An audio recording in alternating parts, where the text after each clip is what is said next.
Loftin? Yes,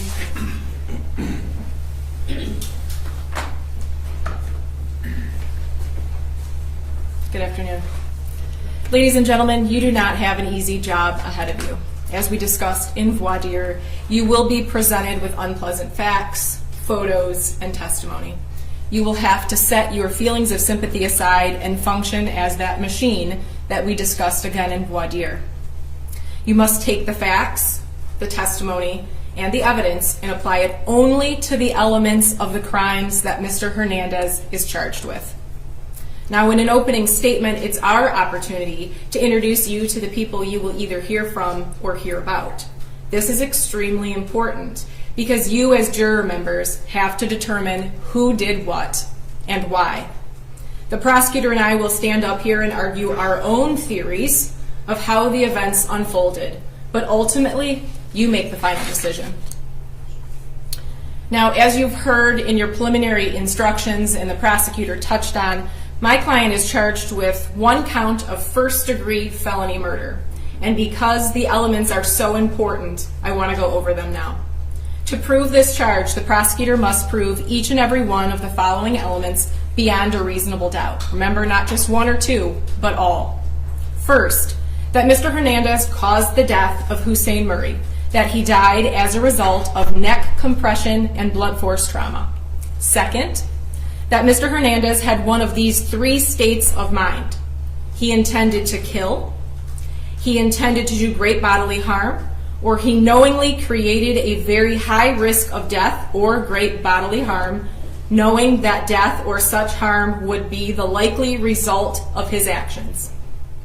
Third, that when he did the act that caused the death of Mr. Murray, that Mr. Hernandez was committing or attempting to commit or helping someone else commit the crime of larceny. Larceny is the taking of property with intent to permanently deprive the owner of that property. Fourth, that the killing was not justified, excused, or done under circumstances that reduce it to a lesser crime. I do not believe that the prosecutor will be able to prove to you that my client had any of the required states of mind for this charge. As you've also been told, my client is charged in count 2 and count 3, so 2 counts of the same charge, unlawful imprisonment. There is 1 charge as to Mr. Murray and 1 charge as to Mrs. Murray. The elements are the same. First, that Mr. Hernandez knowingly restrained in count 2 Mr. Murray and in count 3 Mrs. Murray. Restrain means to restrict someone's movements without their consent or lawful authority.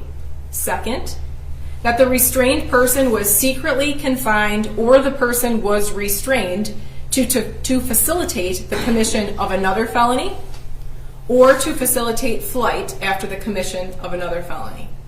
I know this is a lot of information, but I promise you, by the time you go back into that jury room, you will know these elements and you're going to be given a paper copy of them.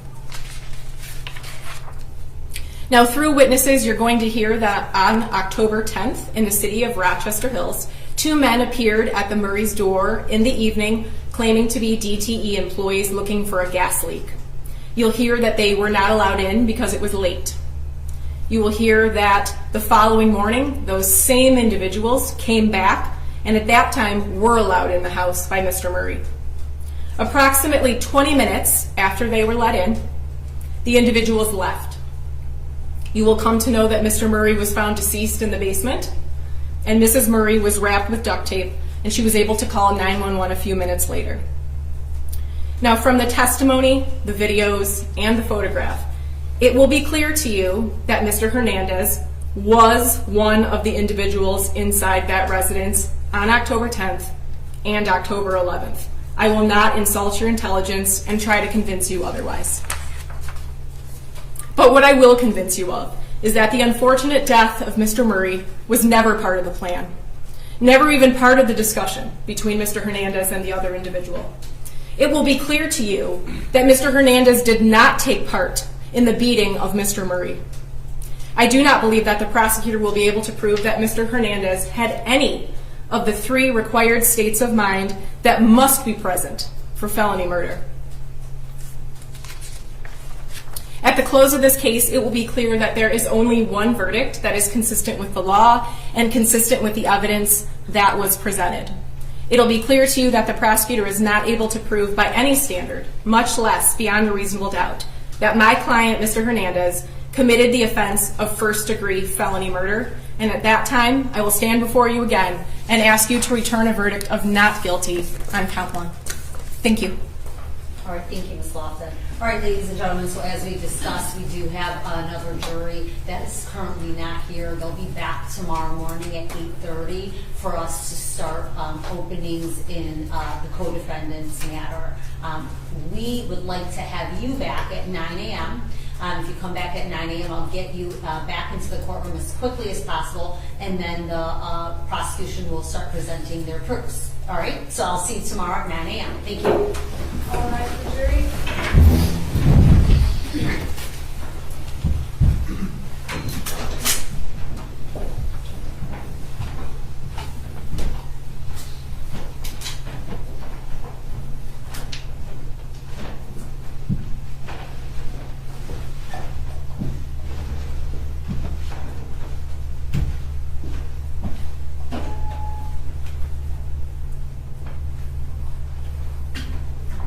Anything else for the record at this time? No, Your Honor. Your Honor, I know I did discuss with your staff the placement of the tables and the placement of Mr. McCarthy. It would be my preference for safety for all that the co-defendant be seated farthest away from my client. I don't anticipate there's going to be any issue, but I definitely don't want there to be any issue.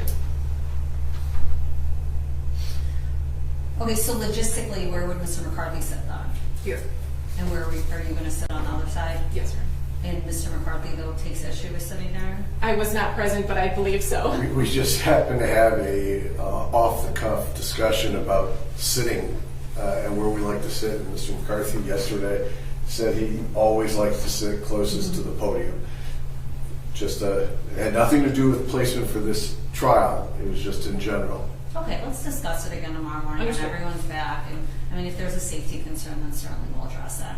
Okay, all right. I'll see you guys tomorrow. Thank you. All rise.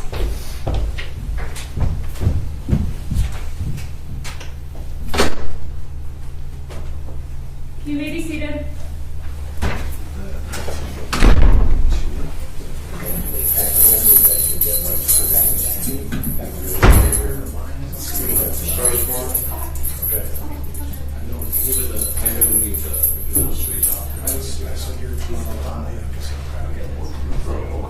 I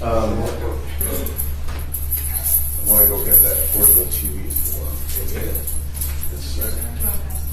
with you.